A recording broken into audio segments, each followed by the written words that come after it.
지난번에 우리 남평문 씨가 어떻게 제주도로 갔는지 뭐 이런 거에 대해서 뭐 얘기를 했었잖아.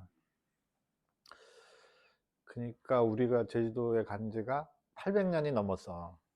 그러니까 고려 명종 때 갔으니까 그게 한 1194년? 그러니까 800년이 넘었지. 근데 그때 우리가 입도조에 대해서 얘기했었잖아. 그러니까 제주도에 맨 처음 들어간 거를 입도조라고 한다고 했잖아. 그 입도조를 1세라고 보면 1세, 2세, 3세 해가지고 아빠가 28세, 너네가 29세인데 한 세대당 30년으로 치면 28 곱하기 30 하면 840년이거든. 그러니까 얼추 비슷하지. 보통 한 세대를 30년으로 치거든. 그러면 우리가 제주도에 들어간 지 800년이 넘게 살다가 이제 다시 육지로 온 거잖아, 서울로. 그런데 어쨌든 우리가 다시 서울로 왔는데, 제주도 사람은 우리도 800년 동안 800년 이상 제주도에 살다가 왔으니까 딱 어떤 말 몇 마디만 시켜보면 제주도인지 아닌지 딱 알 수 있어. 그게 뭐냐 하면, 예를 들면 우리 때는 그 고전을 많이 배웠거든. 고전, 훈민정음 알지? 훈민정음, 훈민정음 서문, 그거 시켜보면 딱 제주도인지 아닌지 알 수 있어. 나는 그 지금도 외우고 있는데 외우고 있는데 훈민정음 서문을 제주도 사람은 이렇게 읽어.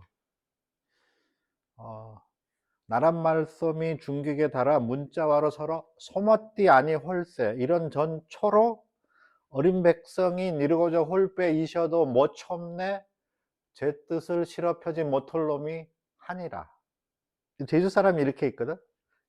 구분할 수 있는지 모르겠는데 제주 사람이 아닌 사람은 나란 말씀이 중국에 달아 문자와로 서로 사맛띠 아니 홀세 이렇게. 뭐가 차이가? 우리는 아래아 발음을 해. 그러니까 서로 소멋띠 아니 홀세. 근데 육지 사람들은 서로 사맛띠 아니 홀세. 그리고 끝에 가면 제 뜻을 실어 펴지 못할 놈이 하니라. 하니라. 하니라가 무슨 뜻 말인지 알아? 무슨 말이게? 이거 제주도 사람은 아는 거야. 우리는 야 잘도 하다잉. 잘도 많다. 하영 먹어라. 많이 먹어라. 근데 이거는 훈민정음에 나오는 말을 우리는 아직도 쓰고 있는 거야. 재밌잖아. 그런데 이게 사람들은 그런 말 있잖아. 예를 들면 제주어라고 해가지고 뭐 제주어가 유네스코에서 얘기하는 소멸 위기에 있는 언어다라고 이렇게 얘기하는데, 나는 약간 다른 생각을 가지고 있는 게, 제주어가 무슨 독립적인 언어가 아니라 그 중세의 고려 시대 때, 조선 시대 때 썼던 그런 언어들이 그대로 남아 있는 거지. 그거가 뭐 어느 뚝 떨어져서 있는 별도의 언어가 아니라고 나는 그렇게 생각을 해요. 그래서 예를 들면 훈민정음에 있는 말을 쓰잖아. 그래서 우리가 그거를 뭐라고 하더라? 뭐 주변부 문화 보존의 법칙? 뭐 옛 것은 가장 먼 곳에 있다. 뭐 이렇게 해야 될까? 그러니까 가장 재밌는 게 뭐냐 하면, 어, 제주도 말하고, 가장 남쪽에 있는 제주도 말하고 가장 저 북쪽에 있는 함경도 말하고 굉장히 유사하다는 거야. 그 대표적으로 몇 가지만 들어보면, 어, 제주도 말로 장인어른을 뭐라고 하는지 알아? 장인어른. 가시아방. 장모님을 가시어멍. 이거 풀었으면 각시의 아버지. 아방이 저 아버지잖아. 각시의 어멍, 가시어멍. 그런데 함경도에서, 북한에서, 지금도 북한말 사전에 보면 그게 나와. 어, 장인어른을 가시 아버지, 장모님을 가시 어머니, 똑같아. 그리고 우리가 억양만 잠깐 다르지, 그 북한 그 드라마 같은 데 보면 이렇게 나온다. 거기도 우리도 제주도 말로 밥 먹어? 뭐 해? 하잖아. 함경도도 밥 먹어? 뭐 억양이 약간 다른데 똑같아. 그 다음에 뭐 햇수다, 하우다 이거를 함경도랑 똑같은 거야. 그러면 이게 뭐야? 제주도 말이 무슨 제주어라는 어떤 독립된 언어가 아니라 그 중세의 언어가 그대로 남아있는 거지. 왜 그럴까?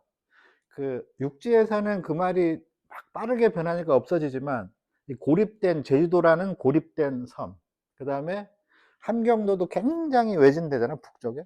그대로 남아있는 거야. 그래서 우리는 그 예전에 고전 공부할 때 너무 쉬웠어. 맨날 쓰는 말이 맨날 나오니까. 그래서 이게 가만히 보면 제주도가 그 예전에 우리는 고려시대 때 왕명으로 들어갔고 그 이후로 조선시대 때도 이제 유배도 오고 했던 그때 이제 문화들이 언어들이 그대로 보존돼서 남아있다는 거지. 그래서 제주도의 문화가 굉장히 많이 남아있어. 예를 들면 그 결혼 문화를 보면 그 제주도가 굉장히 독특하다. 근데 그것이 육지하고 많이 달라. 그럼 이게 제주도의 결혼 풍습이 굉장히 재밌어. 그 약혼할 때 아마 처음 들을 수도 있고 아마 앞으로 이런 문화들은 없어질 거야. 약혼할 때 어떻게 했냐면 우리 신랑집, 아빠가 신랑이었으니까 신랑집에서 신랑 친척들이랑 신부집에 뭘 갖고 가느냐? 돼지다리 한 짝, 쌀 한 가마니, 술 세 가지를 가지고 신부집에 가서, 물론 그걸로 요리 미리 준비는 해놨지만 그렇게 해서 거기서 같이 서로 인사하고 그 약혼식을 하고 이게 왔거든. 굉장히 특이하지 않아? 그런데 이게 아까 얘기했잖아. 이게 다 역사적인 맥락이 있는 거야.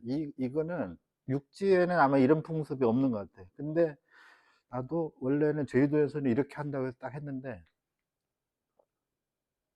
그 제주도 그 어떤 민속학자 말에 따르면 이게 고구려의 풍습이래.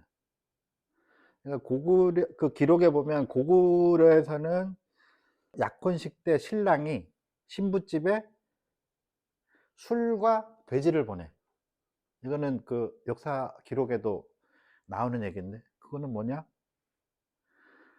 무슨 다른 선물보담도 그런 것들을 보내는 거지. 근데 이게 왜 제주도에 남아 있을까?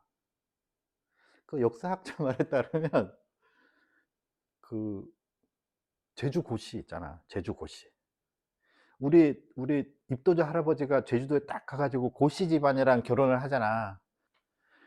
그 고씨가 제주고씨가 높을 고자를 써요.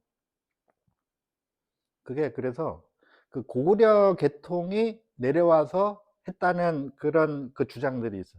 그래서 아마 제주도에만 그런 풍습이 남아 있다는 거는 그 있잖아요. 제주도는 이제 폐쇄된다니까. 정말로 거슬러 올라가면 그 고구려의 약혼 풍습이 제주도에 남아 있다고도 할 수 있지.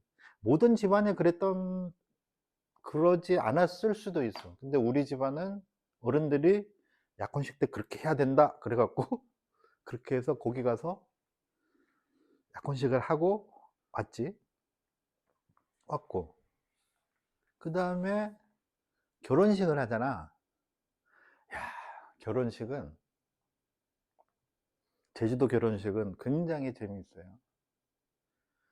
그 혹시 그 TV에서 그런 거 본 적 있어? 그 TV에 보면 신랑 친구들이 함 등에 메고 오징어 얼굴에 쓰고 함 사세요, 함 사세요 해가지고 가가지고 뭐 함 팔고, 혹시 본 적 있어?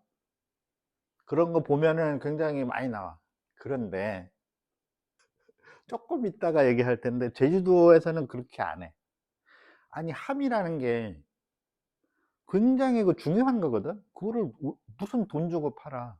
제주도는 어떻게 하냐면 결혼식 당일날 결혼식 당일날 신랑 친척 중에서 아들, 딸 낳고 굉장히 유복하게 사는 어른이 함을 정중하게 함을 딱 들고 결혼식 당일날 신부집으로 출발을 해. 그 함이 맨 처음에 들어가. 그 함 안에는 뭐가 있냐 하면 옷감이나 그다음에 결혼 문서가 있어. 혼서라고 해 가지고 그거를 딱 들고 가 가지고 신부집에 가서 나중에 우리 결혼식 영상 보면 딱 그대로 나와. 신부집에 가 가지고 대청마루에 딱 놓고 신랑집 대표와 신부집의 어른이 서로 맞절을 한 다음에 거기서 그걸 개봉을 해. 그 문서를 개봉을 해 보면 우리는 초겨울에 결혼했으니까 예를 들면 때는 바야흐로 초겨울이고 우리 집 아들이 귀되게 장가들게 되어서 기쁘고 뭐 이런 내용들을 이제 한자로 쭉 적어 놓고 그러면 서로 글도 읽어 보고 서로 맞절을 해 가지고 이렇게 정중하게 하거든. 하여튼간 제주도에서는 그게 굉장히 중요한 의식이다.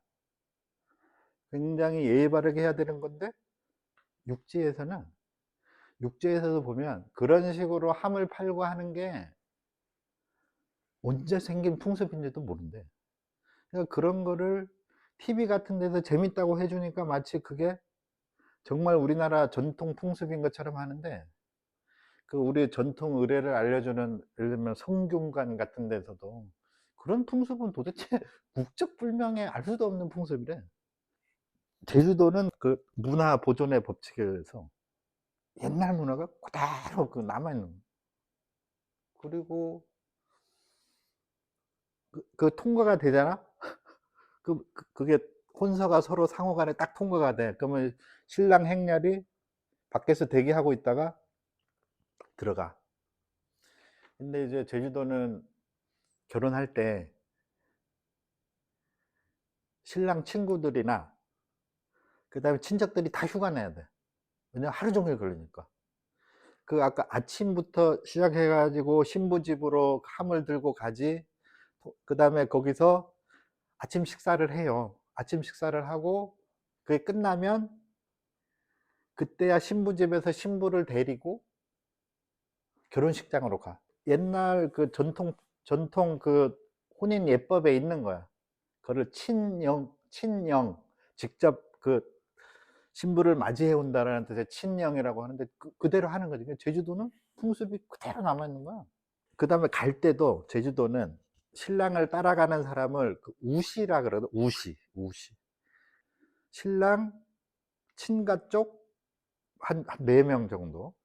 그 숫자는 더 많을 수도 있고 작을 수도 있는데. 그다음에 외가 쪽 한 4명 정도 해서 친가와 외가가 공평하게 친척들이 같이 가. 결혼식 당일에 아침부터 가서 끝나면 신부를 차에 태워서 예식장으로 가잖아? 예식장으로 가서 결혼식이 끝나면 다시 그 사람들이 다시 신랑 집으로 가. 그 신랑 집에서 다시 거기서 서로 인사하고 음식 먹고 하루 종일 이제 잔치를 하는 거지. 근데 이제는 제주도도 많이 간소화돼 가지고 이런 식으로 하는 데는 거의 아마 없어졌고 아마 앞으로는 없어질 거야. 아빠가 지금 얘기하는 거는 앞으로 더 이상 보기 어려울 수도 있어. 내가 결혼한 게 한 33년 전에 1993년도에 했으니까 이제는 이런 풍습들이 없어져. 음, 그 장례 절차가 그 육지하고 제주도는 살짝 달라. 그 우리가 누가 돌아가셨을 때 그 부고가 뜨잖아. 부고는 이제 누가 돌아가셨습니다 해 가지고 장례는 이렇게 언제 돌아가셨고 뭐 어떻게 하겠습니다 할 때 제주도와 육지가 완전히 그 가장 차이점이 뭐냐 하면 제주도에서는 부고를 뜰 때 이렇게 한다. 일포가 언제입니다. 그 육지는 발인이 언제다 이렇게 하거든. 그러니까 만약에 보통은 요새 3일장 하면 돌아가실 때 3일장 하면 만약에 3월 1일 날 누가 돌아가셨다 그러면 1일, 2일, 3일, 3일째 되는 날 그 묻으러 가거든. 그러면 육지는 부고가 뜰 때 3월 3일이 발인입니다 이렇게 하는데, 제주도는 그렇게 안 하고 3월 2일이 일포입니다. 일포. 그 일포가 뭐냐? 돌아가셔서 묻으러 가기 전날 오후 3시에서 5시에 지내는 제사를 일포제라 그래. 일포제를 굉장히 크게 지내거든. 근데 그 일포제는 육지에서도 옛날에 일포제 지냈는데, 이제는 아마 그런 거 육지 장례 문화에서는 그런 게 아마 없어진 것 같아. 근데 제주도는 아직도 남아있는 거지. 그냥 과거의 그 전통이 그대로 남아있어. 그러니까 사실은 내가 하고 싶은 말은, 제주도가 그냥 뚝 떨어져 있는 섬이 아니다. 옛날의 언어, 문화, 제주도에 왔던 육지 사람들이 나름 그 하이 레벨의 사람들이 왔단 말이야. 그러니까 굉장히 그 어떤 중세의 고급 문화, 고급 언어들이 남아있는 것이고, 심지어는 아까 했던 것처럼 고구려의 문화까지 아직도 남아있고, 그래서 제주도가 하나의 뚝 떨어져 있는 섬이 아니라 역사적으로 육지와 연결돼 있다. 우리는 하나다. 재밌지 않아?